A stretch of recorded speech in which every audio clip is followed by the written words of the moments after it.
अरे अरे good evening कर लो। हैं आ गए हम। कैसे हैं आप सब लोग भैया? ए भैया, क्या तुम लोग होली खेल लिए? हैं? अला होली खेल लिए तुम लोग? बढ़िया जी बढ़िया। Good good good good. तो बच्चों, आज की क्लास होगी बहुत भयानक। पार्टी होगी बहुत भयंकर आज की क्लास में। कि आज की क्लास में दोस्तों हम जानेंगे reverse deviation method. Reverse deviation method आज की क्लास में इंप्लीमेंट होगा। चलिए शुरू करते हैं प्यारे बच्चों आज की कहानी। ओके, क्या आप सभी लोग पढ़ने के लिए तैयार हैं? हाँ जी, मैं एकदम ठीक हूं। चलिए, कौन करेगा मेरे प्यारे भाई इस सवाल को? सवाल नंबर 54। देखो बच्चों, पिछली क्लास में मैंने आपको समझाया था डेविएशन मेथड, याद है कि सब भूल भाल गए? और मैंने बताया था भी प्राण चले जाएं पर डेविएशन मेथड में डाउट मत ले आना ना, इसको भूलना। पूरे मैथ में हर जगह लगा दूंगा मैं। इसका इस्तेमाल हमेशा ओवरऑल इफेक्ट निकालने के लिए होता है। अगर बीच में कहीं भी प्लस का साइन है, अगर बीच में प्लस का साइन है, तो ओवरऑल इफेक्ट निकालने के लिए डेविएशन मेथड का इस्तेमाल होगा। आज की क्लास में डेविएशन मेथड का रिवर्स में आपको सिखाऊंगा, रिवर्स डेविएशन मेथड। लेकिन उससे पहले कुछ सवाल जो बाकी हैं उनका रिवीजन कर लेते हैं।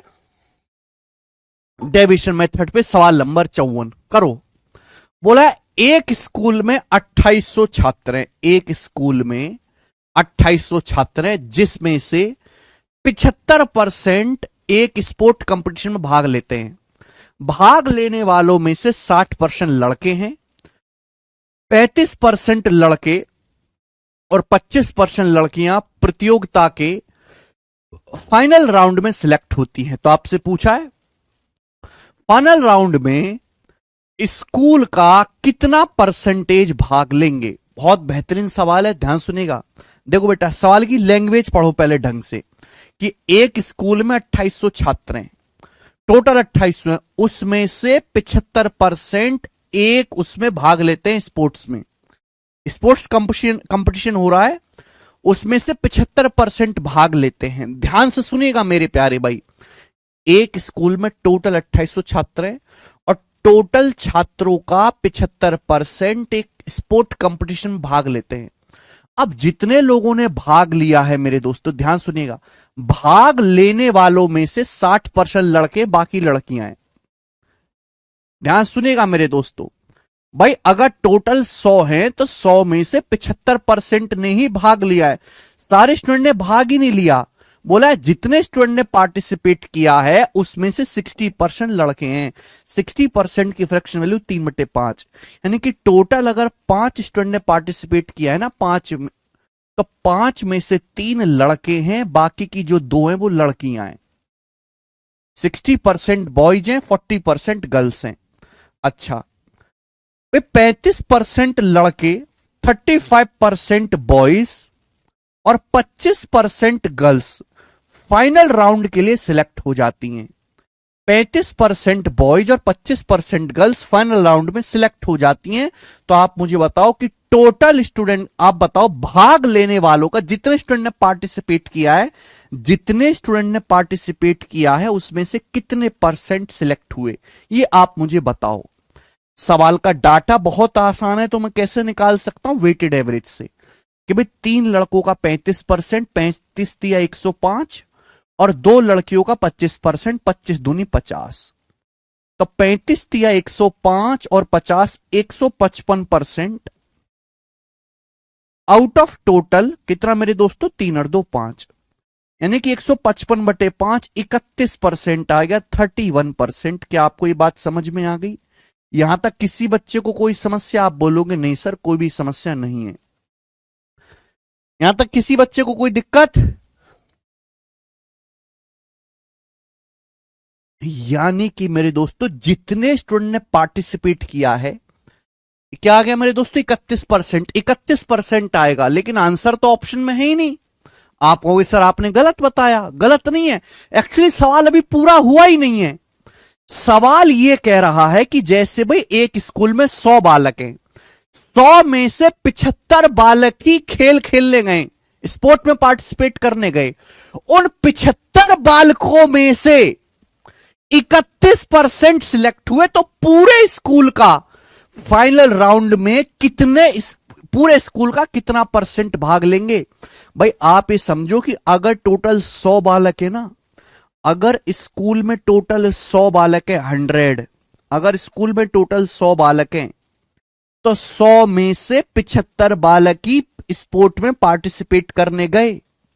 कितने, 100 में से 75 बालक ही। और इन 75 में से सिलेक्ट कितने हुए हैं, 75 का 31%। टोटल स्कूल, अगर टोटल स्कूल में 100 बालक हैं, तो 100 का 75% ने ही स्कूल में पार्टिसिपेट किया कंपटीशन में। 100 में से 75 ही स्पोर्ट खेलने गए, और उन 75 बालकों में से, ये टोटल स्कूल का नहीं आया, ये केवल भाग लेने वालों का आया है।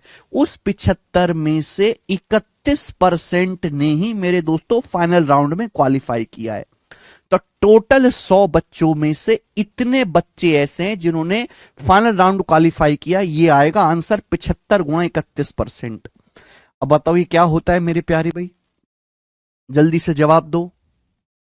75 का 31%, मैं इसको ऐसे भी लिख सकता हूं कि 31 का 75%, 31 का 75%, 75% कितना होता है, 3/4। 75% कितना होता है, 25%, 1/4, 71% 3/4। अब 31 दिया 93, 93 को 4 से भाग दूंगा तो 23 बार जाएगा, 23 सही 1/4। यानी कि अगर टोटल 100 लड़के, टोटल अगर स्कूल में 100 स्टूडेंट हैं, तो 100 में से 23 सही 1/4 ने, 31, 3 एकम 3, 3 9, 23 सही 1/4 आ रहा है। ठीक है ना, ये ऑप्शन गलत है मेरे दोस्तों। यहां पर ये 23 सही 1/4 इस सवाल का सही आंसर होना चाहिए। यानी कि टोटल 100 में से 23 सही 1/4 फाइनल राउंड में जो है क्वालिफाई किए, तो आंसर आएगा 23 सही 1/4%। ऑप्शन इसका बी करेक्ट है। ठीक है ना, हाँ जी, ब्रेक करके भी कर सकते हो। बढ़िया सवाल है, एक बार फिर से आप इसको रिपीट करके देखिएगा, अच्छा क्वेश्चन है। आगे चलेंगे, नेक्स्ट अगला सवाल सीजीएल 2023 के पेपर का क्वेश्चन। देखो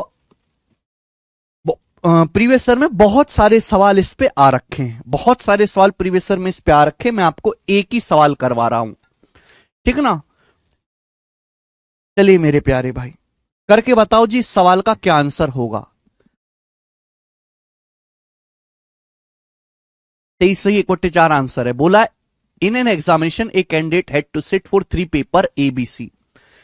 एक एग्जाम में एक कैंडिडेट को 3 पेपर देने थे ABC. The candidate secured 75%, 80% in paper B and 60% in paper C. If the weightage assigned to appear ABC were 40%, 50% and 10% respectively, then find the weighted percentage of marks obtained by the candidate when all the 3 paper won together. देखो ध्यान सुनेगा मेरे प्यारे भाई, एक student ने 3 paper दिए ABC, एक स्टूडेंट ने 3 पेपर दिए मेरे दोस्तों एबीसी। एक स्टूडेंट ने 3 एग्जाम दिए मेरे प्यारे भाई, ए बी और सी। क्लियर है, आप बोलोगे हाँ जी सर। बोला पेपर ए में 75% नंबर स्कोर किया है उसने, पेपर बी में 80% नंबर स्कोर किया है, जबकि पेपर सी में 60% स्कोर किया है। यही तो बोला है, पेपर ए में 75% अंक हासिल किए, पेपर बी में 80% अंक हासिल किए, पेपर सी में 60% अंक हासिल किए।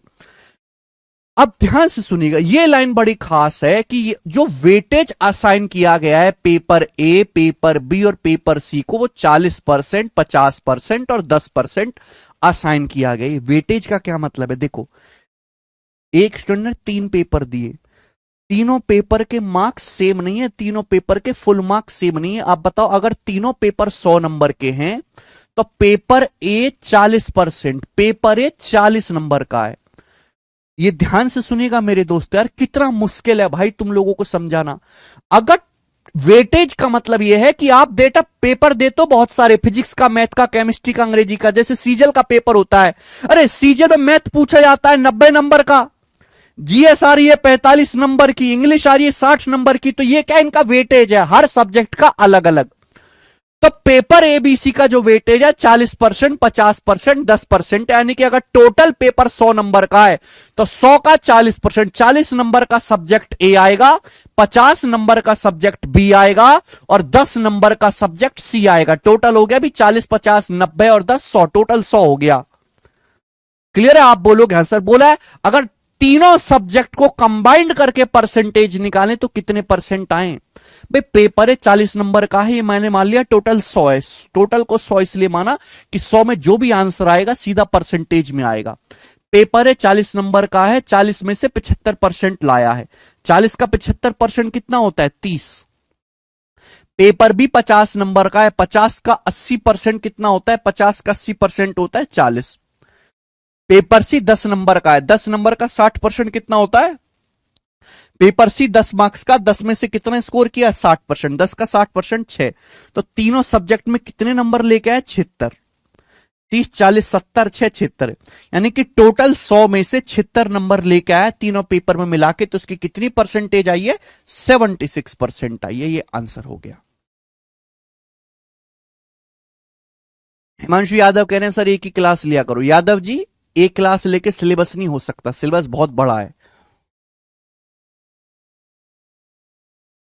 सिलेबस बहुत बड़ा है और समय बहुत कम है, बहुत ज्यादा चैप्टर हैं। आसान है लेकिन सिलेबस लेंदी बहुत है। 76 आसान क्वेश्चन है मेरे दोस्तों, कुछ भी इसमें दम नहीं है। आगे चलते हैं अब यहां पे नेक्स्ट। अगला कंसेप्ट हम जानेंगे मेरे दोस्तों, रिवर्स डेविएशन। अगला कंसेप्ट हम जानेंगे मेरे प्यार में, reverse deviation. Reverse deviation.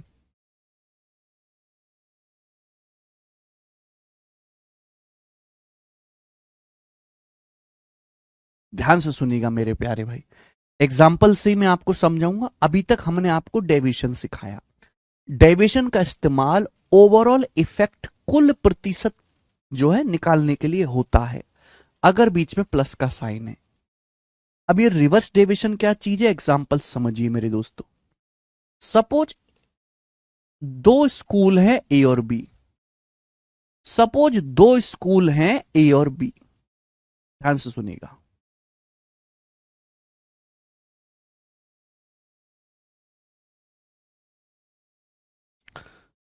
Suppose दो स्कूल हैं ए और बी, दो स्कूल के नाम ए और बी हैं और उनमें विद्यार्थियों की संख्या 7:5 है।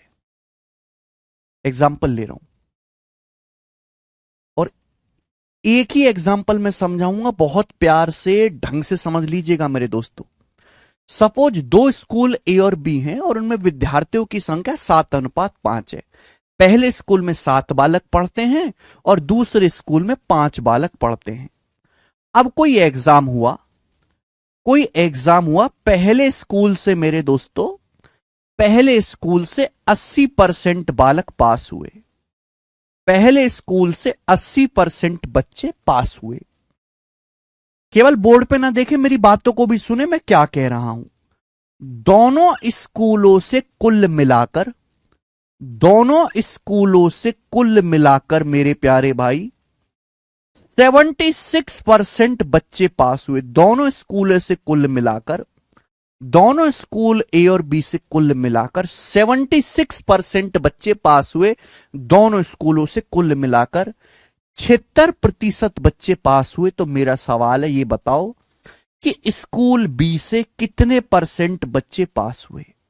यानी कि रिवर्स डेविएशन का मतलब यह है कि यहां पे आपको ऑलरेडी ओवरऑल दिया हुआ होगा। यहां पर बच्चों आपको ऑलरेडी ओवरऑल दिया हुआ होगा और कोई चीज मिसिंग होगी जो आपको निकालनी है। कोई परसेंटेज मिसिंग होगी जो आपको निकालनी है। सभी को समझ में आया? डेविएशन में क्या करते हैं हम लोग, ओवरऑल निकालते हैं कि भाई दोनों स्कूल है ए और बी, इसमें इतने परसेंट पास हुए, इसमें इतने परसेंट पास हुए, बताओ दोनों स्कूलों से मिलाकर कितने परसेंट पास हुए। लेकिन रिवर्स डेविएशन, नाम में ही रिवर्स लगा हुआ, रिवर्स डेविएशन में होगा उल्टा। आपको ओवरऑल दिया जाएगा और आपसे ये पूछा जाएगा, या ये परसेंटेज पूछ लेगा या ये परसेंटेज पूछ लेगा। फिर से मैं सवाल कहता हूं कि दो स्कूल ए और बी हैं, उनमें विद्यार्थियों की संख्या 7:5 है। पहले स्कूल में 80% पास हुए, स्कूल ए में 80% पास हुए, नहीं पता स्कूल बी में कितने परसेंट पास हुए। बोला यह गया है कि अगर दोनों स्कूलों से मिलाकर ए और बी से 76% स्टूडेंट पास हुए हैं, तो बताइए स्कूल बी से कितने परसेंट स्टूडेंट पास हुए हैं। यह सवाल बन गया। सभी को समझ में आ गया? एक सवाल पिंकी भुसारे जी, परसेंटेज को एक चैप्टर की तरह मत समझो। जो बच्चा परसेंटेज को समझेगा ना, इसका पेपर में एक सवाल आने वाला है या ये इतना इंपॉर्टेंट नहीं है, वो कभी जिंदगी में गणित सीख ही नहीं सकता।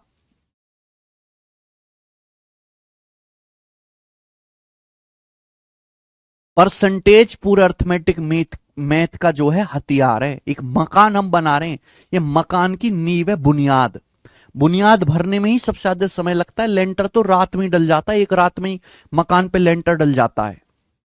समझ में आया? ठीक है जी। अब बताइए कैसे। देखो मेरे प्यारे भाई, ये बात आप लोग जानते होंगे कि अगर दो स्कूल में विद्यार्थियों की संख्या का रेशियो 7:5 है, 7:5, अगर ओवरऑल 76% स्टूडेंट पास हुए हैं, अगर ओवरऑल 76% स्टूडेंट पास हुए हैं, तो स्कूल ए में भी, अगर देखो ध्यान से सुनिएगा मेरे दोस्तों, अगर स्कूल ए में 76% बच्चे पास हों और स्कूल बी में भी 76% बच्चे पास हों, तो ओवरऑल भी 76% बच्चे ही पास होंगे। यही बात कहने की है कि नहीं? अगर देखो ओवरऑल कितने बच्चे पास हुए, दोनों स्कूल में मिलाकर 76% बालक पास हुए। अगर स्कूल ए में 76% बच्चे पास हों, स्कूल बी में भी 76% बच्चे पास हों, स्कूल ए में भी 76% बच्चे पास हो, स्कूल बी में भी 76% बच्चे पास हो, तो ओवरऑल भी 76% बच्चे ही पास होंगे। देखो आपको यहां पे ऑलरेडी एवरेज दिया हुआ है, 76% आपको ऑलरेडी दिया हुआ है। मुझे इस 76 से कंपेयर करके 76 पे बैलेंस करना है। भाई ओवरऑल 76% कब पास होंगे? जब स्कूल ए से भी 76% पास हो, स्कूल बी से भी 76% पास हो। लेकिन स्कूल ए में तो 80% पास हुए, स्कूल ए में तो 80% बच्चे पास हुए। 76 से कितना ज्यादा है भाई बताओ? एवरेज कितना है? 76 से 80 कितना ज्यादा है? 4%। स्कूल ए से 4% बच्चे ज्यादा पास हुए। स्कूल देखो ओवरऑल कितने बच्चे पास हुए? 76%। तो स्कूल ए से भी 76 होना चाहिए, स्कूल बी से भी 76 होना चाहिए। लेकिन स्कूल ए में कितने बच्चे पास हुए? 80%। 76 से कितना ज्यादा है? 4% ज्यादा है। तो स्कूल ए में 7 स्टूडेंट का 4% ज्यादा पास हुए। स्कूल ए में 7 स्टूडेंट का 4% ज्यादा पास हुए मेरे दोस्तों। स्कूल ए में एवरेज से 7 स्टूडेंट का 4% ज्यादा पास हुए। तो बैलेंस करने के लिए मेरे दोस्तों, यहां जितना ज्यादा है दूसरे स्कूल में उतने ही फेल करवा देते हैं। हो जाएगा ना बैलेंस? बताइए मेरे प्यारे भाई ये हमको ये रखना है बैलेंस, हमें ये रखना है, ये रखना है रिजल्ट, हमको ये रिजल्ट रखना है। एक स्कूल में इतने बालक ज्यादा पास हो गए, दूसरे स्कूल में उतने बालक फेल करवा दो। बैलेंस का नियम है, हमें ओवरऑल एवरेज 76 पे बैलेंस करना है, तराजू को 76 में बैलेंस करना है। 76 से कम, यहां भी 76% पास होनी चाहिए, यहां भी 76% पास होनी चाहिए। बट यहां 80% पास हुए, एवरेज से 4% ज्यादा। 7 स्टूडेंट का 7 लड़कों का 4% ज्यादा पास हुए। तो बैलेंस करने के लिए मेरे दोस्तों यहां पर है भाई, बैलेंस करने के लिए यहां पर 7 लड़कों का 4% फेल करवा देते। जितना एक्स्ट्रा है यहां, जितना एक्स्ट्रा है मेरे प्यारे भाई, वहां इतना कम होगा। क्लियर है? आप बोलोगे हां जी सर बिल्कुल सही। हमें निकालना क्या है? स्कूल बी का। हमें स्कूल बी में कितने परसेंट पास हुए निकालना है। देखो जो भी निकालना होता है उसी से बेस से भाग करते हैं। अगर हमें ओवरऑल निकालना है तो हम ओवरऑल से भाग करते हैं 12 से। हमें स्कूल बी में कितने परसेंट पास हुए, स्कूल बी में कितने विद्यार्थी हैं 5, तो किससे डिवाइड करेंगे मेरे दोस्तों? 5 से बटे 5। जो भी हम कैलकुलेट कर रहे हैं उसी के बेस से भाग देंगे। आप बोलोगे हां जी सर बिल्कुल सही। 5 से 28 कितनी बार चला जाएगा मेरे दोस्तों? 5.6। तो 76 में से 5.6 घटाएंगे 70.4%। 70.4% इस सवाल का आंसर आ जाएगा। आप बोलोगे हाँ सर, यानी कि स्कूल बी से 70.4% बच्चे पास हुए, ये इसका आंसर आएगा। दुनिया में और कोई तरीका नहीं जो इससे जल्दी आंसर आपको निकाल के दे दे, और कोई तरीका नहीं दुनिया में। स्कूल बी से 70.4% स्टूडेंट पास हुए, 70.4। समझ में आया? आप बोलोगे हां जी सर बिल्कुल सही। डाउट है अभी नहीं क्लियर हुआ, पूरी तरीके से नहीं क्लियर हुआ, मैं जानता हूं बेटा, एक बार में क्लियर हो जाता आपको तो आप यहीं छोड़ना होते। ठीक है भाई, एक एग्जांपल और देता हूं, एक एग्जांपल और देता हूं। स्कूल ए और स्कूल बी में स्टूडेंट की संख्या का रेशियो 8:5 है। दो स्कूल है ए और बी, उनमें स्टूडेंट की संख्या का रेशियो 8:5 है। स्कूल बी से 72% बच्चे पास हुए, स्कूल बी से 72% बच्चे पास हुए, 72%। और पूरे स्कूल से मेरे दोस्तों 76, दोनों स्कूलों से मिलाकर स्कूल बी से 72% स्टूडेंट पास हुए हैं, और दोनों स्कूलों से मिलाकर, दोनों स्कूलों से मिलाकर कितना कर लेते हैं? 79% स्टूडेंट पास हुए, 79% स्टूडेंट पास हुए। तो मेरा सवाल यह है कि बताइए स्कूल ए से कितने परसेंट स्टूडेंट पास हुए, यह सवाल है, करो।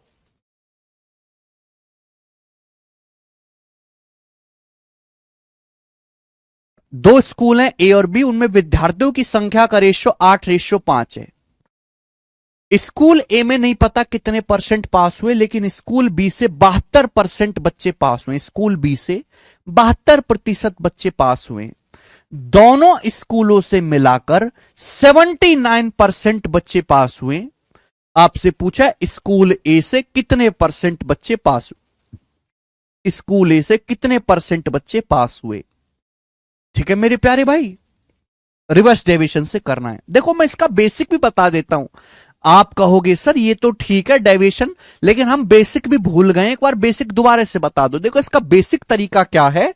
बेसिक तरीका वही है गधों वाला, कि भैया माना स्कूल ए से x% बच्चे पास हुए, माना स्कूल ए से कितने बच्चे पास हुए? x%।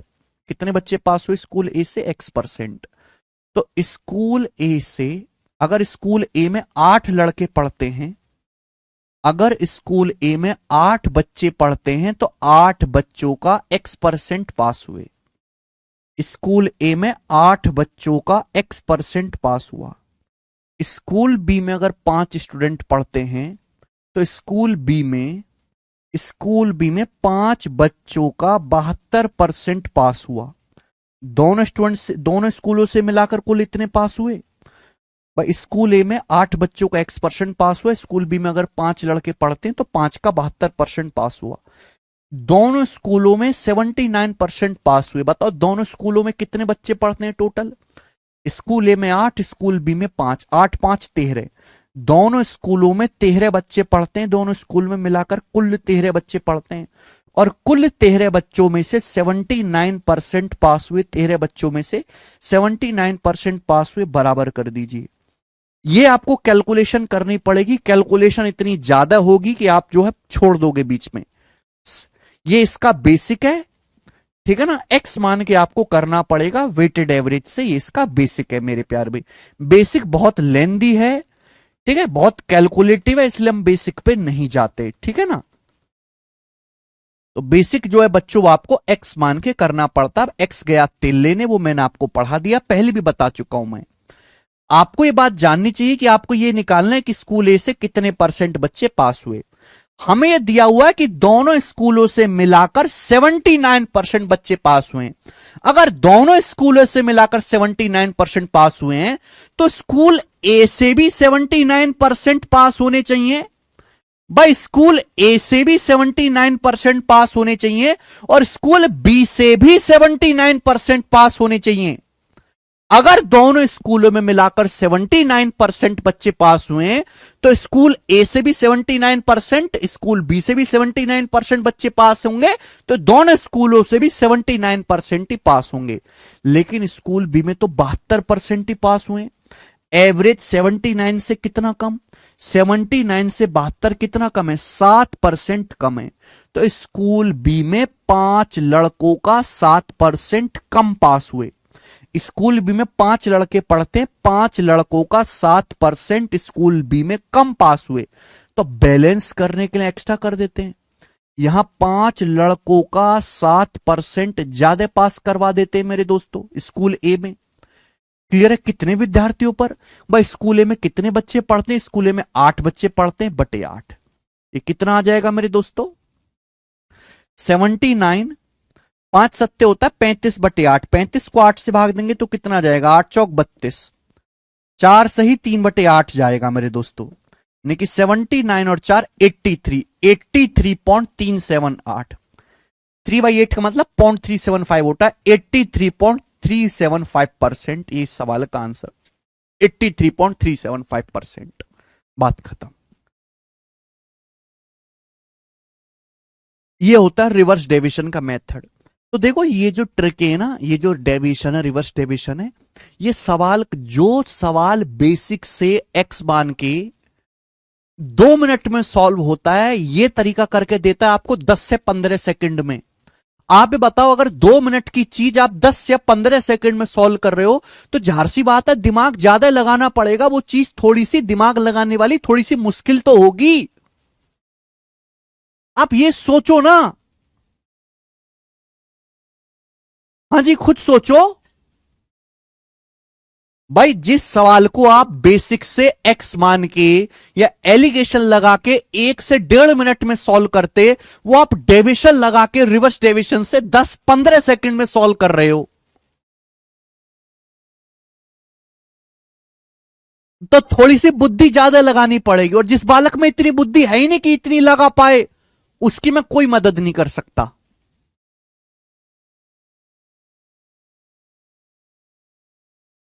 ठीक है जी, 2 एग्जाम्पल मैंने लिए, अब सवाल करेंगे। सवाल है आपके सामने यहां पर 56 रिवर्स डेविएशन पर बेस्ड सवाल होंगे, बहुत प्यारे प्यारे क्वेश्चन होंगे, करो। चलिए बताएं। A certain number of students from school X appeared in an examination and 20% student failed. सवाल में बोला गया है कि स्कूल X से कुछ बच्चों ने एक एग्जाम दिया और 20% फेल हो गए।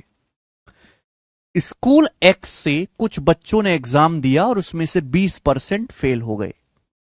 From school Y 130% more student appeared than from school X। School Y में स्कूल X से 130% ज्यादा स्टूडेंट ने एग्जाम दिया है। बहुत बढ़िया, पहला सवाल ही इसी कंसेप्ट पे आ गया। 2 स्कूल है X और Y। सवाल में बोला गया है कि 2 स्कूल हैं X और Y। बोला स्कूल X में कुछ बच्चों ने एग्जाम दिया और उसमें से 20% फेल हो गए। स्कूल Y में स्कूल X से 130% अधिक छात्र उपस्थित हुए। पढ़ो, विद्यालय X की तुलना में विद्यालय Y में 130% अधिक छात्र एग्जाम दिए हैं। यानी कि अगर स्कूल X से 100 बच्चों ने पेपर दिया है तो 100 से 130% ज्यादा कितना होता है, 100 से 130 ज्यादा कितना होता है बच्चों? 230।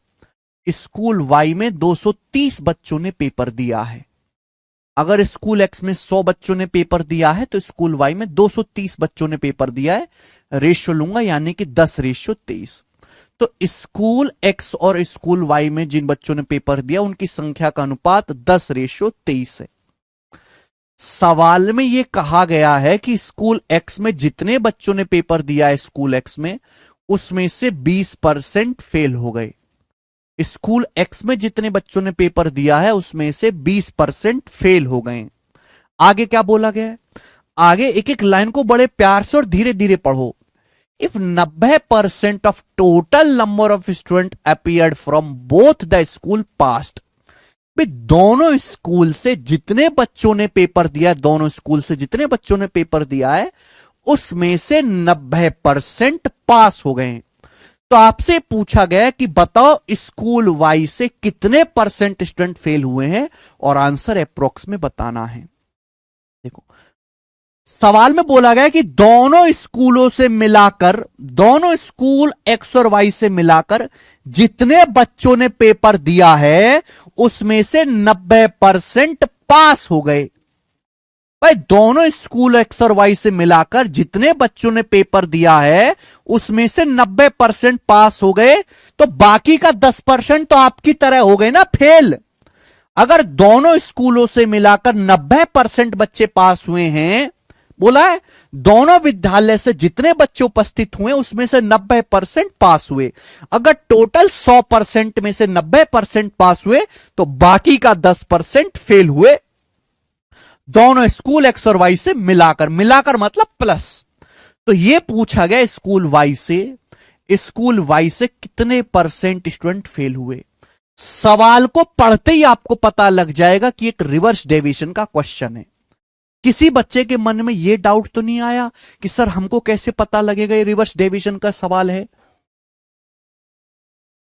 सवाल को पूरा पढ़ते ही एक बार में पता लग जाएगा कि भी सवाल में एक्स का परसेंटेज दिया है, एक्स और वाई का परसेंटेज दिया है, वाई का पूछा है।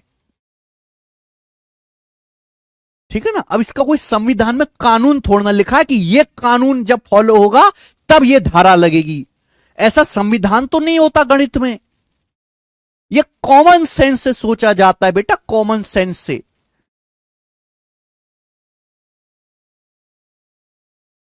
भाई इसकी कोई संविधान, कोई आईपीसी की किताब थोड़ना है कि ये हो तो ये लगाना, ये हो तो ये लगाना। ये केवल प्रैक्टिस से सीखा जाता है। और मैं तो बहुत चीज क्लियर करके चलता हूं कि जिस सवाल में ओवरऑल इफेक्ट आपको दिया जाएगा और मिसिंग परसेंटेज पूछी जाएगी, ऐसे हर एक सवाल में मेरे प्यारे दोस्तों रिवर्स डेविएशन लगेगा। और कैसे लगेगा वो मैंने आपको सिखा दिया है। कैसे लगेगा मेरे प्यारे भाई कि अगर ओवरऑल 10% बच्चे फेल हुए, अगर ओवरऑल दोनों स्कूल से 10% बच्चे फेल हुए तो स्कूल एक्स में भी 10% फेल होने चाहिए थे, स्कूल वाई में भी 10% फेल होने चाहिए थे। भाई 10% कब आएगा? जब स्कूल एक्स से भी 10% फेल हो, वाई से भी 10% फेल हो, ओवरऑल भी 10% ही फेल होंगे। लेकिन स्कूल एक्स से 20% फेल हुए, एवरेज से कंपेयर करो, 10% से कितना ज्यादा है? 10 से 20 10% ज्यादा है। तो स्कूल एक्स में 10 स्टूडेंट का 10% ज्यादा फेल हुए। स्कूल एक्स में 10 का 10%, 10 दुसाम 100, 10 दुसाम 100, 100% ज्यादा फेल हुए। यहां 100% कम कर देते हैं। भाई हमको 10% से कंपेयर करके एवरेज बैलेंस करना, 10% से कंपेयर करो, यहां 100 ज्यादा हो रहा है तो यहां 100% कम कर देते हैं। कितने विद्यार्थी ऊपर मेरे दोस्तों? स्कूल एक्स में स्कूल वाई में कितने विद्यार्थी हैं? 23। तो 23 से भाग देंगे। जिसका भी परसेंटेज निकालना है उसी के बेस से भाग दिया जाता है। अब 23 से भाग जब मैं दूंगा 100 को, कितनी बार जाएगा? 4, 23 चौका 92, बचेगा 80, 23 दिया 69। तो 10 में से 4.3 घटाऊंगा तो अप्रोक्स कितना आएगा? 5.7। तो अप्रोक्स 5.7% स्कूल वाई से पास हुए। तो आंसर क्या आ गया? D option. 5.7% फेल हुए, सॉरी। सवाल का आंसर डी ऑप्शन आएगा बेटे।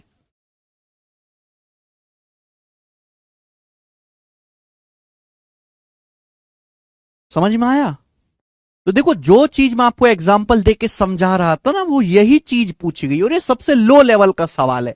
अब बताओ, इस कंसेप्ट को सिखाने के लिए मैं सबसे लो लेवल की चीज ही तो पढ़ाऊंगा, इससे नीचे कुछ होता ही नहीं है। लेकिन देखो, लैंग्वेज काफी बड़ी आएगी पेपर में। हाँ, जिस बच्चे ने डेविएशन नहीं पढ़ा है उसको रिवर्स डेविएशन नहीं आएगा समझ में। रिवर्स डेविएशन समझने के लिए पहले आपको डेविएशन पढ़ना पड़ेगा। शाबाश वैभव गर्ग, शाबाश भाई, आगे चलेंगे। नेक्स्ट, अगला सवाल, एक और question. In an examination of 180 marks of a subject, 75 marks are allocated for theory and the rest for project work. Veena scored 60% in theory. What percent of marks must be scored in the project to achieve an overall 62% marks in the subject? देखो, बहुत बेहतरीन सवाल।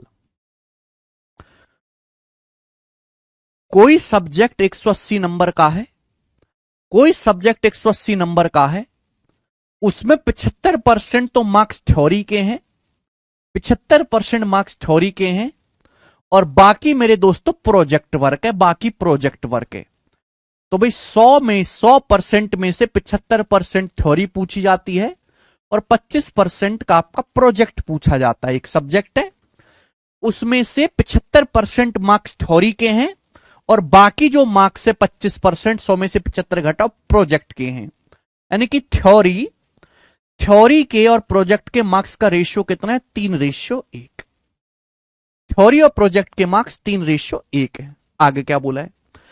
बोला है वीना के theory में 60% number आए, वीना के थ्योरी में 60% नंबर आए। तो आपसे ये पूछा गया कि बताओ प्रोजेक्ट में कितने परसेंट नंबर उसको स्कोर करना चाहिए, प्रोजेक्ट में कितने परसेंट उसको स्कोर करना चाहिए जिससे कि उसके ओवरऑल सब्जेक्ट में 62% मार्क्स आए।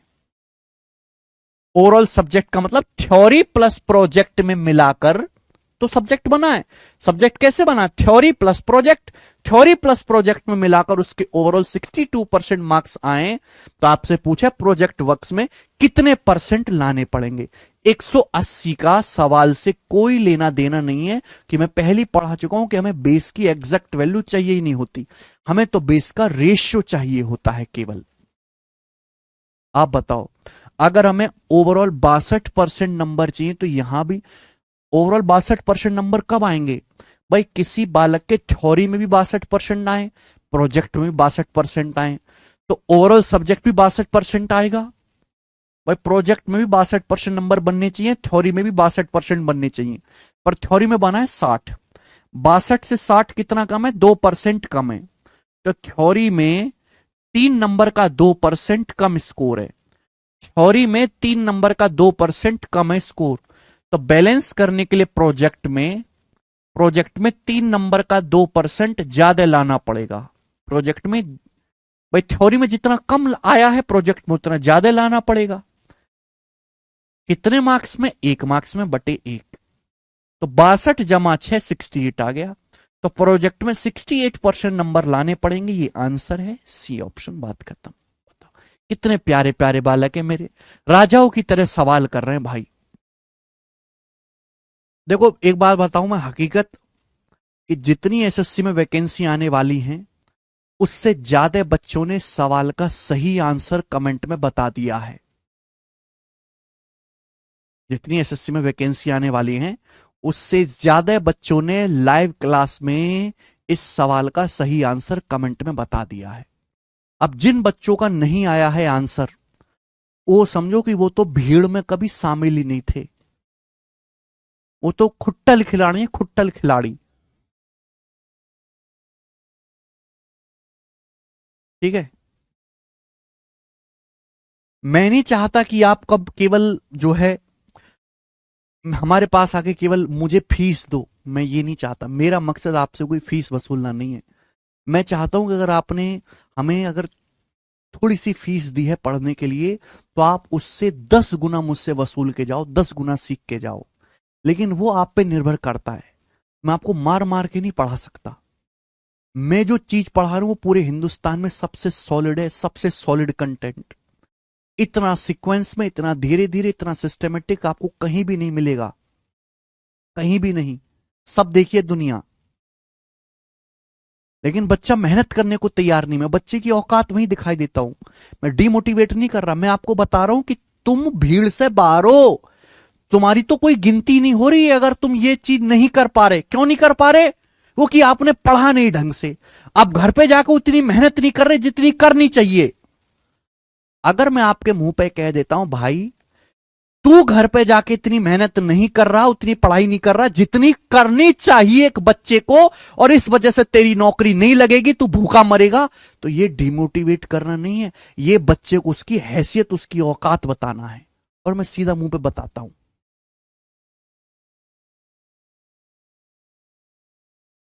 बिल्कुल दीपांजलि, एलिगेशन से भी हो जाएगा, लेकिन एलिगेशन थोड़ा ज्यादा कैलकुलेटिव है, तरीका बहुत आसान है।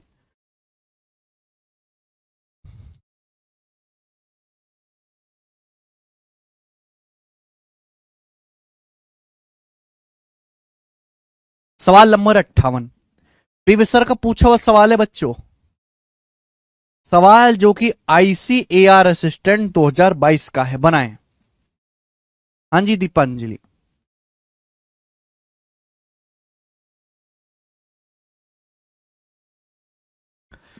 सवाल बोला गया एक साल में खेले जाने वाले 240 खेलों में से एक क्रिकेट टीम 80% जीतना चाहती है। देखो साल में, सॉरी, एक साल में 240 मैच खेले जाएंगे और एक क्रिकेट टीम 80% मैच जीतना चाहती है। बोला गया है पहले से खेले गए 65% खेलों में से सफलता की दर 75% थी। तो आपसे पूछा शेष खेलों के लक्ष्य तक पहुंचने के लिए सफलता दर क्या होनी चाहिए। देखो 240 मैच, इसकी हमें कोई जरूरत नहीं है। एक क्रिकेट टीम कुल 80% मैच जीतना चाहती है। अभी तक 65% मैच खेल लिए गए। 65% का मतलब 5% 1/20, 65% 13/20। यानी कि अगर टोटल 20 मैच खेल ले हैं, अगर टोटल 20 मैच हैं, तो 20 मैच में से 13 मैच खेल लिए गए हैं। 13 मैच, 13 मैचों में से सक्सेस रेट 75% है, यानी कि 75% मैच जीते हैं। 13 मैचों में से 75% मैच जीते हैं। तो बाकी कितने मैच हैं भाई? टोटल अगर 20 है, 20 में से 13 खेल लिए तो बाकी हैं 7। 20 में से 13 घटाओ 7। तो बोला है बाकी इन खेलों में कितने परसेंट मैच जीतने पड़ेंगे, कितने परसेंट मैच सक्सेस होने चाहिए कि ओवरऑल 80% मैच जीते हैं, ओवरऑल जो सक्सेस रेट हो वो 80% हो। ये सवाल है। क्या आपको ये बात समझ में आई? आप बोलोगे हां जी सर आई है। अगर ओवरऑल 80% मैच जीतना चाहते हैं तो भी पहले भी 80% जीतने चाहिए थे और बाकी बचे में भी 80% जीतने चाहिए। ये मतलब है, बोलो। हमको इस 80 से कंपेयर करना होता है। कम है तो माइनस, ज्यादा है तो प्लस। अगर ओवरऑल 80% आप मैच जीतना चाहते हो तो पहले भी 80 जीतने चाहिए थे और बाकी बच्चे में भी 80 जीतने चाहिए। लेकिन पहले तो आप 75% ही जीते हो। 80 से 75 कितना कम है? 5% कम है। तो पहले जो आपने 13 मैच खेले हैं, 13 मैचों का 5% कम जीते हो। 13 मैचों का 5% कम जीते हो। तो बैलेंस करने के लिए यहां पर 13 मैचों का 5% ज्यादा जीतना पड़ेगा मेरे दोस्तों। कितने बचे मैचों में? 7 बचे मैचों में। बचे मैच कितने? 7। तो बटे आ जाएगा 7। तेरे पंजे 65, 65 से भाग देंगे 7 को तो 7 राम 63, बचेगा 2, दशमलव लगा के 0 बढ़ा लेंगे, 7 21। तो अप्रोक्स 80 में 9.3 जोड़ेंगे 89.3%। तो लगभग 89.3% मैच आपको बचे हुए में जीतने चाहिए होंगे। डी ऑप्शन आंसर हो गया। बात समाप्त। मुझे लगता है मेरे भाई बहुत ही एक स्टेप में आंसर निकालूंगा बेटा, एक स्टेप में आंसर आएगा, कोई भी सवाल हो। अगला सवाल, सवाल नंबर 59। सवाल एसएससी जीडी 2023 के पेपर का है। देखो मैं एक ही कंसेप्ट पे सवाल करा रहा हूं, रिवर्स डेविएशन, लेकिन मैं अलग अलग लैंग्वेज प्रैक्टिस करवाना चाहता हूं। ऑफलाइन में क्या होता है, ऑफलाइन में मैंने देखा है बहुत सारे सीट टीचर्स की कि भाई एक ही लैंग्वेज पर 10 सवाल दिए हुए हैं, बस डाटा बदला हुआ 5%, फिर अगले में 6%, अगले में 7%। अरे उससे बच्चा क्या सीखेगा? है रट्टू तोता थोड़ा ना बनाना है। एक कंसेप्ट पे अलग अलग लैंग्वेज के कई सारे सवाल करवाएं, जिससे कि बच्चा कंसेप्ट भी सीखेगा, कैलकुलेशन भी मजबूत होगी, उसके भाषा का भी ज्ञान बढ़ेगा। कि ये बच्चे केवल गणित में कमजोर नहीं है, इन बच्चों की कमजोरी सवाल को समझने में भी है। वो तभी दूर होगी जब आप अलग अलग लैंग्वेज के सवाल करोगे, ना कि एक जैसे सवाल आप करोगे। मैं बार बार वही सवाल करवाता हूं कि स्कूल ए में इतने पास, स्कूल बी में इतने पास, बताओ पूरे में कितने पास, और उसी पे 10 सवाल करवा दूं, उसका कोई फायदा नहीं है। चलेंगे। बोला है दो आदमी ए और बी के वजन का अनुपात 5:3 है। सवाल में बोला गया है कि दो आदमी ए और बी के वजन का रेशियो 5:3 है। बहुत बढ़िया। दो आदमी ए और बी के वजन का रेशियो 5:3 है। बोला है यदि ए के वजन में 5% की वृद्धि होती है, ए के वजन में 5% की वृद्धि होती है, और ए और बी का कुल भार 15% बढ़कर 92 किलो हो जाए, तो बी के भार में हुई प्रतिशत वृद्धि ज्ञात कीजिए। इस 92 किलो की कोई जरूरत नहीं है, हमें तो परसेंटेज निकालना है। ए का वजन 5% बढ़ता है और ए और बी का कुल वजन 15% बढ़ता है। ए और बी का कुल वजन, कुल मतलब प्लस आ गया ना बेटे, 15% बढ़ता है। तो पूछा बी के वजन में कितने प्रतिशत की वृद्धि हुई, आपसे पूछा गया। जीडी का सवाल है। जीडी तो कोई हाई लेवल का पेपर नहीं है, बहुत छोटा पेपर है, उसमें ऐसे सवाल आते हैं तो आपको करने पड़ेंगे बेटा, आप इनसे पीछा नहीं छुड़ा सकते। देखो अगर ए और बी का वजन 15% बढ़ा है, ए और बी का कुल वजन 15% बढ़ा है, तो ए का भी 15% बढ़ना चाहिए वजन। देखो अगर कुल वजन 15% बढ़ा है ए और बी का, तो ए का भी 15% बढ़ना चाहिए बच्चों, बी का भी 15% बढ़ना चाहिए। अगर ए का वजन भी 15% बढ़े, बी का भी 15% बढ़े, तो कुल वजन भी 15% ही बढ़ेगा। लेकिन मेरे प्यारे भी ए का वजन 5% ही बढ़ा। 15 से 5 कितना कम है? 10% कम है। ए का वजन 10% कम बढ़ा है ना? 5 का 10%, 5×2=50 है ना? ए का जो वजन है 5 किलो का 10%, 5 का 10 कितना होता है? 50%। ए का वजन 50% कम बढ़ा है, तो बैलेंस करने के लिए बी का 50% ज्यादा बढ़ा देते हैं। कितने किलो पर? बी का वजन है 3। अब 50/3 क्या आएगा मेरे प्यारे भाई? आप जानते हैं कि भाई ये चला जाएगा 16 बार, और 2/3 आएगा 0.66। 15 में 16 जोड़ेंगे तो 31.66 सवाल का आंसर है। 31.67% अप्रोक्स, ऑप्शन नंबर ए उत्तर है। बात समाप्त। सभी बच्चे इसको कर पाए हैं, वो भी बड़े प्यार से। आगे चलेंगे। सवाल नंबर है बच्चों यहां पर 60। बताओ, बहुत बड़े सवाल। देखो बच्चों, ये जो सवाल आपके सामने स्क्रीन पर है, ये सवाल एसबीआई क्लर्क के पेपर का है, 2019 का। आप बैंकिंग का सवाल भी कर पाओगे इसी तरीके से मेरे दोस्तों, बिल्कुल इसी तरीके से बना दीजिए आप। लेकिन बैंकिंग के सवालों की लैंग्वेज बहुत लेंदी होती है, बहुत घुमा फिरा के लिखा जाता है। मैं आपसे पूछता हूं कि करके बताओ इस सवाल का क्या आंसर है। पहले मैं आपको करने के लिए देता हूं, करके बताएं।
7/10 बता रहे हैं, कुछ बच्चे 3/4 बता रहे हैं। एक कंपनी के कर्मचारियों का 40% पुरुष हैं, ठीक है। एक कंपनी में मेल भी काम कर रहे हैं, फीमेल भी काम कर रहे हैं, 40% पुरुष हैं।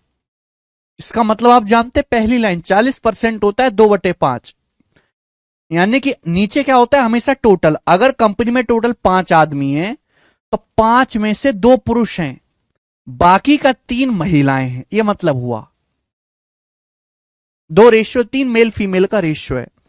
आगे सवाल ये कहा गया है कि 75% आदमी 38,000 रुपए प्रति वर्ष से ज्यादा कमाते हैं। 75% आदमी ऐसे जो 38,000 रुपीज सालाने से ज्यादा कमाते हैं। बोला यदि कंपनी के 48% कर्मचारी 38,000 रुपए से ज्यादा कमाते हैं, तो बोला कंपनी द्वारा महिलाओं का कौन सा हिस्सा है जो या तो 38,000 रुपए के बराबर कमाता है या उससे कम कमाता है। बहुत बेहतरीन। आखिरी लाइन में ट्विस्ट है, आखिरी लाइन में मेरे दोस्तों ट्विस्ट है। चलो ज्यादा कमाने वालों पे ले लेते हैं। बोला है सवाल में, यह बोला गया है कि 75% मेरे दोस्तों आदमी 38,000 रुपए से ज्यादा कमाते हैं। ज्यादा मैंने ज्यादा वालों पे कर रहा हूं कैलकुलेशन। 75% आदमी ऐसे हैं जो सालाना 38,000 रुपए से ज्यादा कमाते हैं। अब बोला कंपनी के टोटल 48% कर्मचारी ऐसे हैं, कंपनी के टोटल 48% कर्मचारी ऐसे हैं जो 38,000 रुपए से ज्यादा कमाते हैं। कंपनी के कर्मचारी मतलब कंपनी में मेल प्लस फीमेल मिलाकर 48% लोग ऐसे हैं जो 38,000 से ज्यादा कमाते हैं। तो आप मुझे ये नहीं बता सकते कितनी प्रतिशत महिलाएं ऐसी हैं जो 38,000 रुपए से ज्यादा कमाती हैं? क्या आप ये नहीं बता सकते? अगर ओवरऑल 48% है तो ये भी 48 होना चाहिए, ये भी 48 होना चाहिए। अगर ओवरऑल 48% है बच्चे तो ये भी 48 होना चाहिए, ये भी 48 होना चाहिए। पर आदमी कितना कमा रहे हैं? 75। अब 48 से 75 कितना ज्यादा है? 27% ज्यादा है। 48 से 75 कितना ज्यादा है मेरे दोस्तों? 27%। यानी कि 2 आदमियों का 27% ऐसे हैं जो 38,000 रुपए से ज्यादा कमा रहे हैं। 2 आदमियों का 27% एक्स्ट्रा है। तो बैलेंस करने के लिए कम कर देंगे, बैलेंस करने के लिए मेरे दोस्तों यहां पे कम कर देंगे। कितने पर? कितनी औरतों पर? 3 औरतें बटे 3। तो 3 नाम 27, 2 नाम 18। 48 में से 18 घटाएंगे 30%। यानी कि ये आ गया बेटा कि 30% महिलाएं ऐसी हैं जो 38,000 रुपए से ज्यादा कमा रही हैं। 30%, ठीक है ना? ये मैंने कैलकुलेट करके निकाल लिया कि 30% महिलाएं ऐसी हैं जो 38,000 रुपए से ज्यादा कमा रही हैं। लेकिन बच्चों सवाल में क्या पूछा है? सवाल में तो ये पूछा है कि महिलाओं का कौन सा अंश ऐसा है जो या तो 38,000 रुपए के बराबर कमा रहा है या उससे कम कमा रहा है। अगर 30% महिलाएं 38,000 से ज्यादा कमा रही हैं तो 100 में से 30% घटाओ, 100 में से 30% घटाओ, कितना आएगा? 70%। 70% महिलाएं ऐसी होंगी जो या तो 38,000 रुपए कमा रही होंगी या उससे कम कमा रही होंगी। और 70% को ही क्या कहते हैं? 7/10। तो सवाल का आंसर आ गया डी ऑप्शन, 7/10।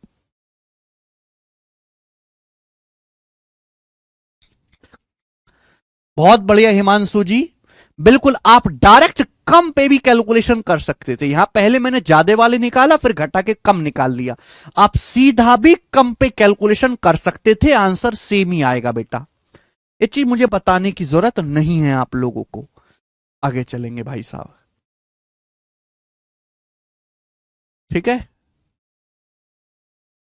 नेक्स्ट सवाल है मेरे प्यारे भाई आपके सामने यहां पे। अब income expenditure based type, income expenditure based बनाए। अगला concept income expenditure based. Type नहीं बदला मेरे प्यारे भाई, ध्यान से सुनिएगा। देखो बच्चों, देखो मेरे पर कितना मजा आएगा आपको, कितना मजा आएगा, खुशी खुशी आप सवाल करोगे।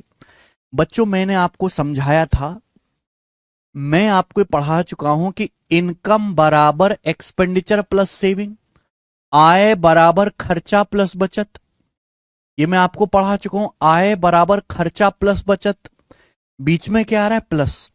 मैंने आपको यह भी सिखाया है कि जहां बीच में प्लस का साइन आता है वहां डेविएशन लग जाएगा, जहां बीच में प्लस आएगा वहां डेविएशन लग जाएगा।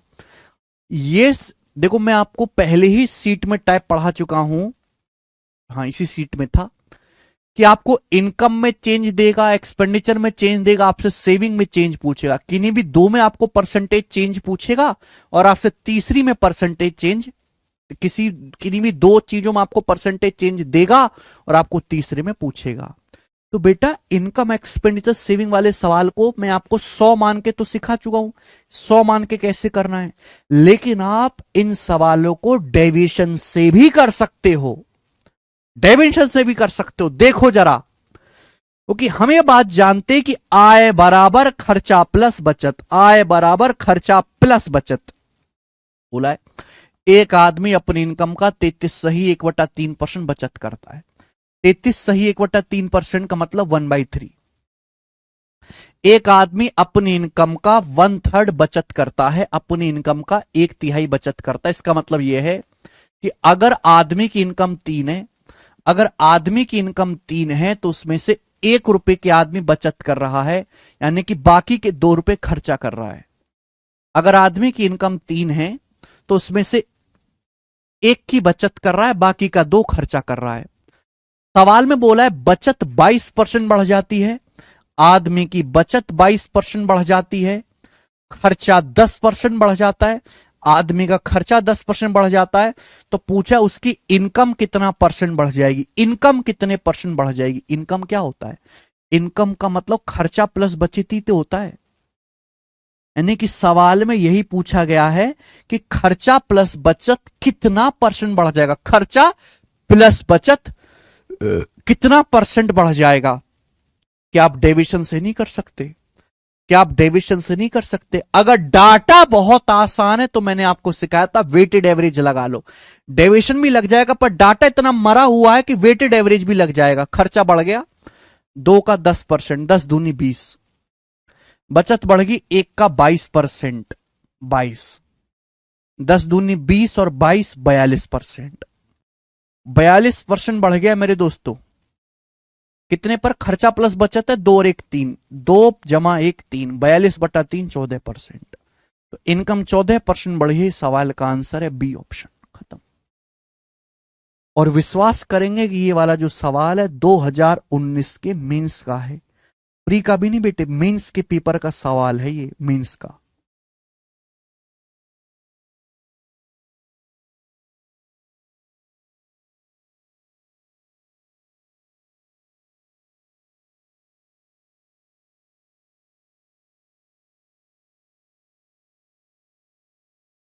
एक और क्वेश्चन लेते हैं बेटा ऐसा ही, चले एक और क्वेश्चन लेते हैं, ये बनाएं एक और। बोला गीता की बचत उसके खर्चे के 28% के बराबर है ना। देखो 100 मान के सिखाना भी जरूरी था, इसलिए मैंने पहले आपको बेसिक तरीका बताया 100 मान के। एक्स मान के तो बताने से रहे हम बेटा, एक्स तो चूल्हे में डाल दिया हमने। 100 मान के हम ऑलरेडी पढ़ा चुके हैं आपको कि ऐसे सवालों को 100 मान के कैसे करना है। लेकिन उसमें प्रॉब्लम क्या है कि जब कैलकुलेटिव परसेंटेज आती है तो वह कैलकुलेशन बढ़ जाती है, हमेशा आसान रहेगा। गीता की बचत उसके खर्चे का 28%, 28% कितना होता है? 4%, 1/25, 28%, 7/25। गीता की बचत उसके खर्चे का 7/25 है, खर्चे का, यानी कि गीता का खर्चा 25 है तो बचत 7 है, खर्चा 25 है तो बचत 7 है। खर्चे का और बचत का अनुपात है। बोला है गीता का खर्चा 17.4% बढ़ जाता है, गीता का खर्चा 17.4% बढ़ जाता है, बचत 5% कम हो जाती है, गीता की बचत 5% कम हो जाती है। तो इनकम में कितने परसेंट की वृद्धि होगी? सवाल है आय कितने परसेंट बढ़ेगी, इनकम कितने परसेंट बढ़ेगी? जल्दी से जवाब दीजिए। इनकम यानी कि आपसे आय, ये पूछा है खर्चा प्लस बचत में कितने प्रतिशत की वृद्धि होगी, बीच में प्लस आ गया, एक्सपेंडिचर में चेंज दिया है, सेविंग में चेंज दिया, एक्सपेंडिचर प्लस सेविंग में पूछा है कि एक्सपेंडिचर प्लस सेविंग को ही हम इनकम कहते हैं। देखो बच्चों, यहां भी डेविएशन भी लग जाएगा, वेटेड एवरेज भी लग जाएगा। आसान है मेरे दोस्तों, डाटा आसान है। वे खर्चा कितना बढ़ गया, 25 का 17.4%, कितना होता है? अब 25 की 17.4 में गुणा करना बहुत आसान है, कि मैं ऐसे लिखता हूं 17 जमा 0.4। 25 की 17 में गुणा कितना हो गया भाई? 25 की 10 में गुणा करो 250 और 175, 250 और 175 हो गया जी 425। और 25 की 0.4 में गुणा कर दो 10, तो 25 का 17.4% हो गया जी 435। बचत कितनी घट गई? 7 का 5%। 7 का 5% कितना होता है? 7 पंजे 35। 7 पंजे 35% बचत कम हो गई। आउट ऑफ टोटल, टोटल कितना आएगा मेरे दोस्तों? टोटल खर्चा प्लस बचत कितना है? 25 जमा 7, 25 जमा 7 32 बटे 32 आएगा। कितना आएगा मेरे प्यारे भाई? 435 में से 35 घटाएंगे 400, 400 को 32 से भाग देंगे तो 4 से कट जाएगा 100 बटे 8। 400 को 32 से भाग देंगे, 4 से काटेंगे 100 बटे 8। 100 बटे 8 कितना होता है? 12.5। तो 12.5% इनकम बढ़ जाएगी। आंसर है 12.5%।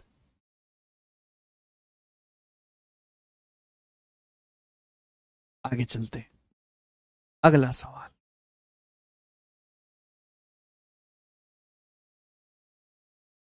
इससे आसान तरीका नहीं सवालों को करने का, ये बताओ। सवाल नंबर है बच्चे, अपन लोग करेंगे 64 बनाए 64वां।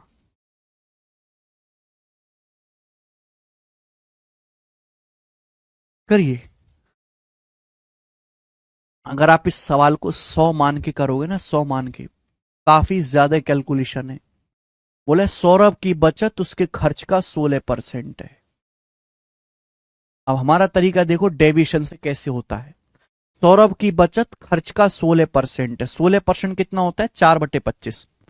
4% 1/25, 16% 4/25। सौरभ की बचत उसके खर्च का 16% है। खर्च है बेस, यानी कि खर्च अगर 25 रुपए है, तो खर्च अगर 25 है तो बचत कितनी है? 4। बचत खर्च का 25% है, खर्च का, यानी कि खर्च अगर 25 रुपए तो 25 का 16% ही 4 के बराबर है, बचत 4 रुपए है। बोला उसकी इनकम 35% बढ़ती। इनकम 35% बढ़ती। इनकम, इनकम का मतलब खर्चा प्लस बचत। इनकम का मतलब क्या होता है? इनकम का मतलब होता है खर्चा प्लस बचत। खर्चा प्लस बचत 35% बढ़ता है, खर्चा 38% बढ़ता है। खर्चा 38% बढ़ता है। तो पूछा है बचत कितने परसेंट बढ़ेगी, बचत में कितने प्रतिशत की वृद्धि या कमी होगी, ये सवाल है। क्या रिवर्स डेविएशन नहीं लगेगा एक स्टेप पे? रिवर्स डेविएशन आप बोलोगे सर उड़ के लगेगा। 35% से देखो, अगर इनकम 35%, अगर किसी आदमी की इनकम 35% बढ़ी है तो खर्चा भी 35% बढ़ना चाहिए, बचत भी 35% बढ़नी चाहिए। यही नियम कहता है। अगर किसी आदमी की कमाई 35% बढ़ी है, इनकम 35% बढ़ी है, इनकम, तो खर्चा भी 35% बढ़ना चाहिए, बचत भी 35% बढ़नी चाहिए। लेकिन खर्चा बढ़ा 38%। 35 से 38 खर्चा कितना बढ़ा? 3% ज्यादा बढ़ा। तो खर्चा 25 रुपए का 3% एक्स्ट्रा बढ़ा है। तो बैलेंस करने के लिए यहां कम कर देंगे। 25 दिया 75, 75% यहां कम कर देंगे। कितने की बचत पर? 4 रुपए की बचत पर बटे 4। आप बोलोगे हाँ जी सर। सवाल के ऑप्शंस बहुत दूर दूर हैं, तो मैं अप्रोक्स कैलकुलेशन करूंगा। 4 से 75 चला जाएगा लगभग 19 बार, 19 चौक 76, और 35 में से 19 घटाएंगे लगभग आएगा 16। तो अप्रोक्स 16% सवाल का आंसर आएगा डी ऑप्शन, अप्रोक्स 16%।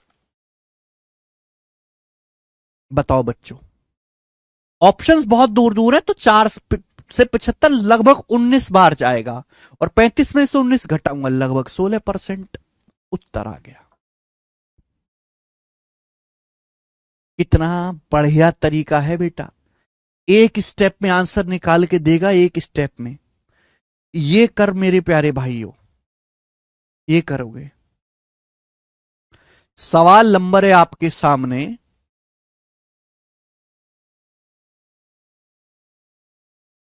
65। बनाएं जल्दी से। एक और सवाल ऐसा ही करके बताओ बच्चों, मजा आ रहा है ना भाई? अब बच्चे कह रहा है इंक्रीज या डिक्रीज कैसे पता चलेगा? देखो, अगर आंसर पॉजिटिव आ रहा है, पॉजिटिव का मतलब इंक्रीज हुआ है, माइनस आ रहा है आंसर तो डिक्रीज हुआ है, प्लस मतलब पॉजिटिव, माइनस मतलब राहुल राज डिक्रीज करेंगे। बेसिक से बहुत बहुत कैलकुलेटिव है। ए अपनी इनकम में से 35% बचाता है। ए अपनी इनकम में से 35% बचाता है। 35% कितना होता है? 5% 1/20। 5% का 7 गुना 7/20। ए अपनी इनकम में से 35% बचाता है। इसका मतलब यह है कि अगर ए की इनकम 20 है, ए की इनकम 20 है, तो 20 में से 7 रुपए बचाता है ए, बाकी का 13 खर्चा करता है। अब हुआ ये, उसकी इनकम 20.1% बढ़ जाती है। इनकम का मतलब खर्चा प्लस बचत। इनकम 20.1% बढ़ जाती है, खर्चा 25% बढ़ जाता है। तो यह पूछा गया कि बचत कितने परसेंट बढ़ जाएगी। दिख गया सवाल? Reverse deviation. आप बोलोगे हां जी सर, एकदम चोखो से। बेटे, अगर ओवरऑल 20.1% बढ़ी है इनकम, तो ये भी 20.1% बढ़ना चाहिए, ये भी 20.1% ही बढ़ना चाहिए। बोलो, अगर आय 20.1% बढ़ी है तो खर्चा भी 20.1 बढ़ना चाहिए, बचत भी 20.1 बढ़ना चाहिए। लेकिन मेरे दोस्तों, खर्चा बढ़ा है 25।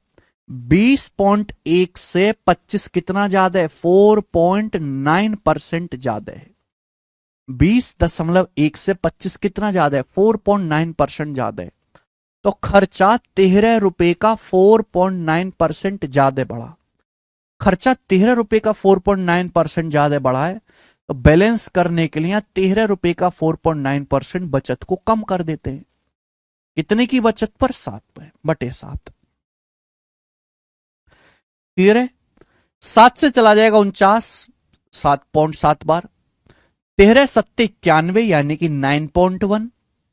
अब 20.1 में से 9.1 घटाएंगे तो कितना आएगा? 11। 20.1 में से 9.1 घटाएंगे 11%। पॉजिटिव आया, आंसर आया पॉजिटिव, तो इंक्रीज हुआ बेटे, 11% बचत बढ़ जाएगी। ये इसका उत्तर आ गया। बताओ बच्चों, इतना सिस्टमेटिक वे में मैंने आपको पढ़ाया, खिचड़ी सी नहीं पकाई। पहले मैंने आपको डेविएशन पे हाथ साफ करवा दिया, तब मैंने आपको ये चीज सिखाई, क्योंकि पेपर में सबसे ज्यादा यही टाइप का सवाल आता है। ठीक है? देखो, जो टाइप इंपॉर्टेंट है, चाहे बेशक आसान है, मुझे कोई शर्म नहीं है, मैं उसके भी आपको 10 सवाल करवाऊंगा। अगर कोई चीज महत्वपूर्ण है, बहुत ज्यादा पेपर में पूछी जाती है, चाहे वो बेशक आसान हो, मैं फिर भी आपको उसको 10 सवाल करवाऊंगा, 10-12 सवाल। मेरा वो मकसद नहीं है कि भाई आसान है चलो एक सवाल करवा दे, निबट आगे बढ़ जाओ। नहीं, जब तक आपका पूरा हाथ साफ नहीं हो जाएगा, तब तक हम करते रहेंगे प्रैक्टिस। क्योंकि इस बैच का नाम है जीरो टू हीरो। क्लास में ही सब कुछ पढ़ा देना, अलग से कुछ नहीं पढ़ने को कहना बच्चे से, क्योंकि हमें विश्वास ही नहीं कि बच्चा अलग से कुछ पढ़ेगा। ठीक है? हमें बच्चों पे विश्वास ही नहीं है। ओके? 2 रुपए का विश्वास नहीं है मुझे। नेताओं पे ज्यादा विश्वास है मुझको, बच्चों पे नहीं है। अगला सवाल, एक क्वेश्चन मैं आपसे पूछता हूं, मुझे करके बताएं। एक क्वेश्चन हम आपसे पूछते हैं, करके बताएं। देखो, सवाल कोई बहुत टॉप एग्जाम का नहीं है, जीडी के पेपर का ऐसा ही सवाल है, करके बताओ आप। एसएससी जीडी के पेपर का क्वेश्चन है, करेंगे।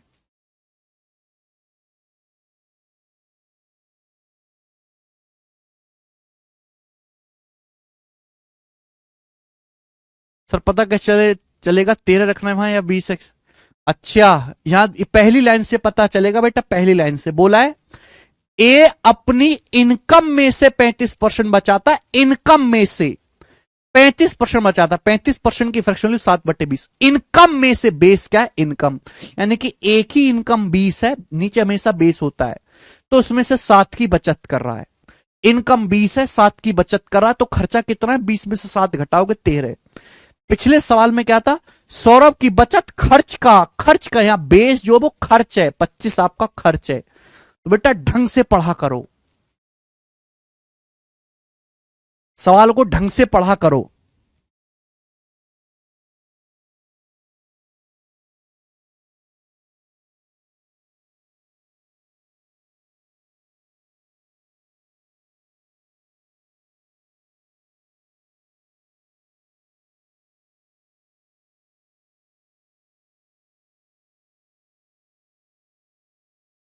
हाँ जी, अब ये भी करके बताना पड़ेगा क्या?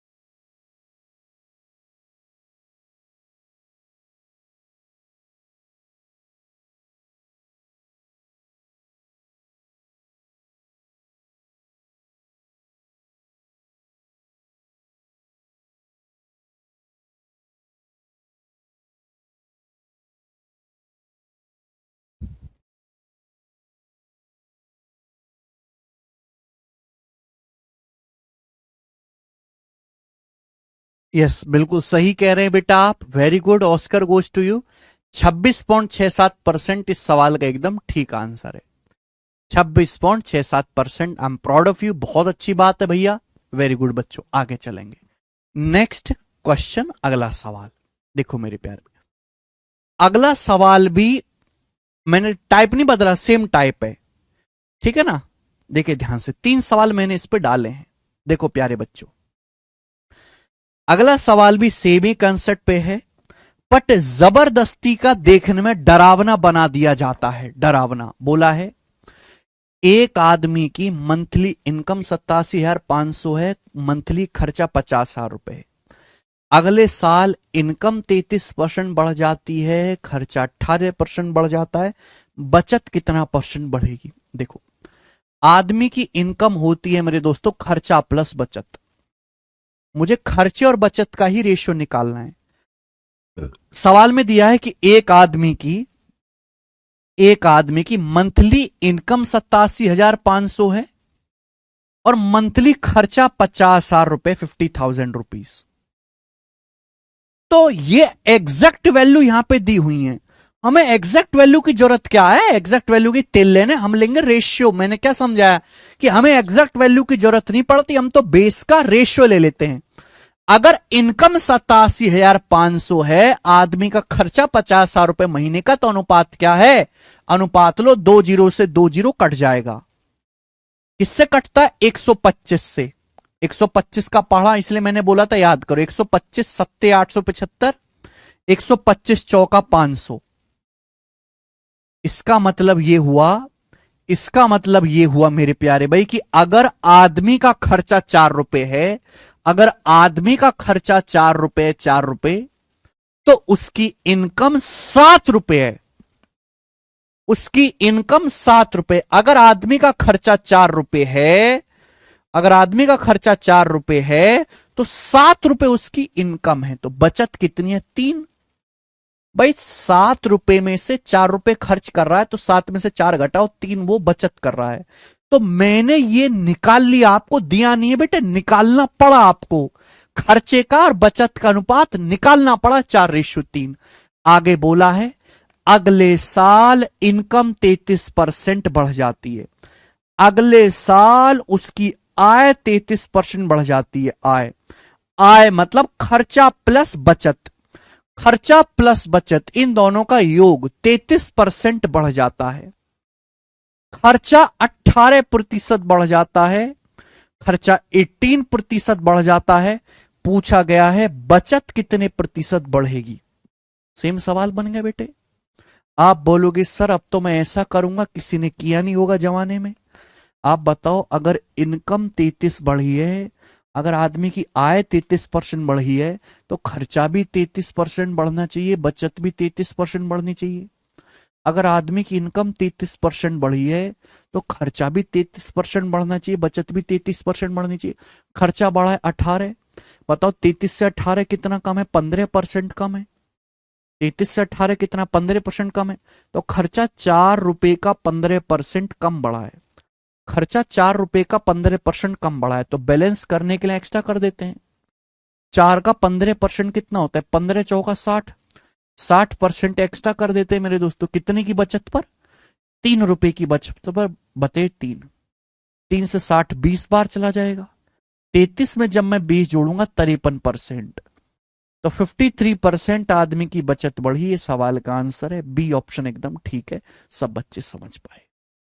क्या बच्चों, आप इस टाइप के सवालों को अब हवा में नहीं उड़ा सकते। एग्जामिनर ने बड़ी मेहनत से सवाल बनाया बच्चों को डराने के लिए, पर हमारे रहते हुए कोई बच्चा डर नहीं सकता। बताओ, डरेगा कोई?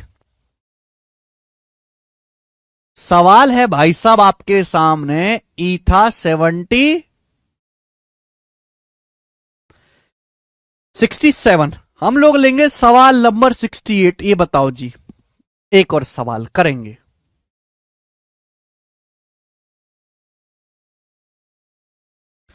ऐसा ही सवाल सीजीएल 2022 के पेपर का मैं करके बता देता हूं जल्दी से। बोला है मिस्टर एक्स की इनकम $26,500 है। ये साइन डॉलर का होता है, जैसे रुपया होता है वैसी डॉलर होता है। खर्चा 20,500 है।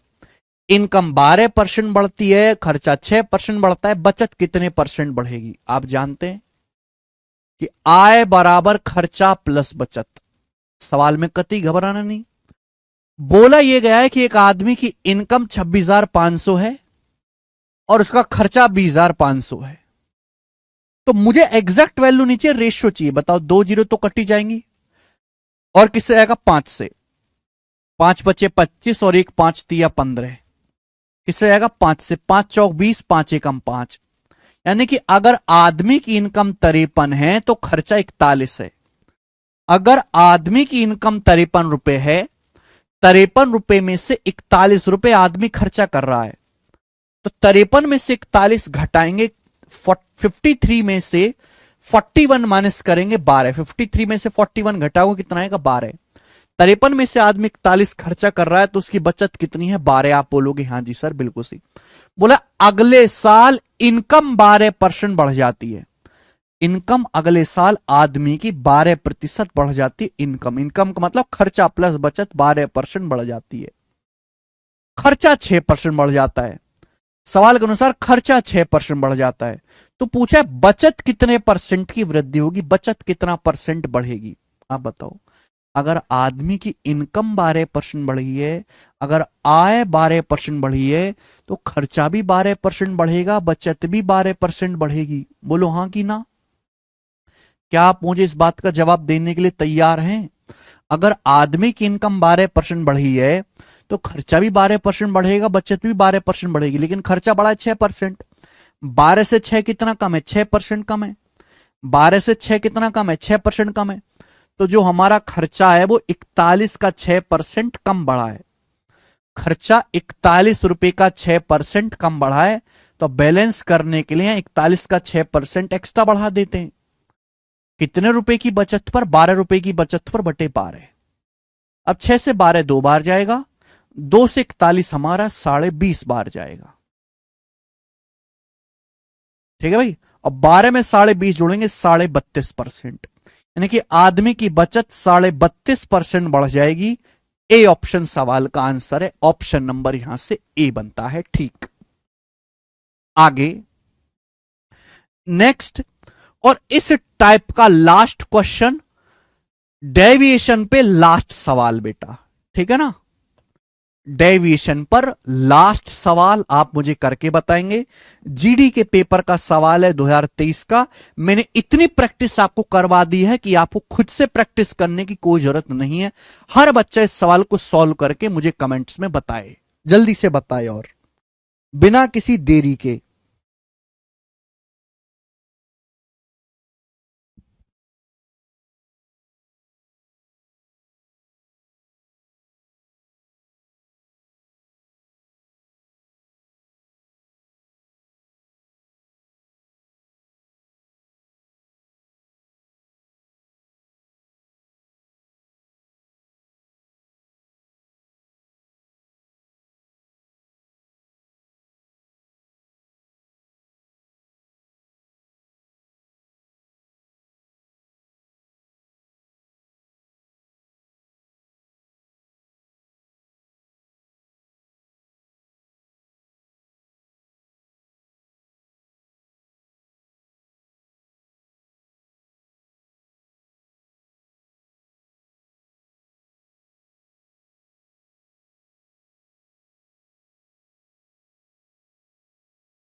अरे वाह, तुम तो बड़े पारे आदमी हो भाई। सब बच्चे खुश होकर आंसर बता रहे हैं। C option 33.17%। मुझे आप पे विश्वास है कि आप लोगों ने एकदम सही किया होगा। आज की क्लास को हम यहीं पे विश्राम देते हैं और कल मैं आपको इस शीट का आखिरी कंसेप्ट समझाऊंगा, सक्सेसिव परसेंटेज चेंज, क्रमागत प्रतिशत परिवर्तन। एक बार कंसेप्ट पूरा हो जाएगा, फिर इस शीट के बाकी जो सवाल हैं वो उसी कंसेप्ट पर बेस्ड हैं। ठीक है, तो ये था आज की क्लास जिसमें मैंने आपको रिवर्स डेविएशन और उसकी एप्लीकेशन समझाई कि रिवर्स डेविएशन का हम सवालों में कैसे इस्तेमाल करेंगे और कैसे कैसे सवालों में ये लगेगा।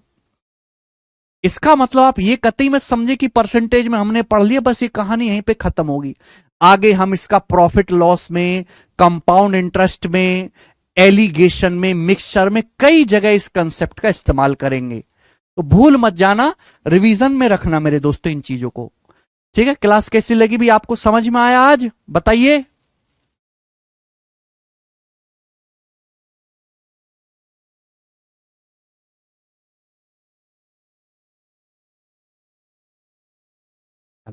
इतना ही छोड़ते हैं मेरे दोस्तों, बाकी कल करेंगे। बाय।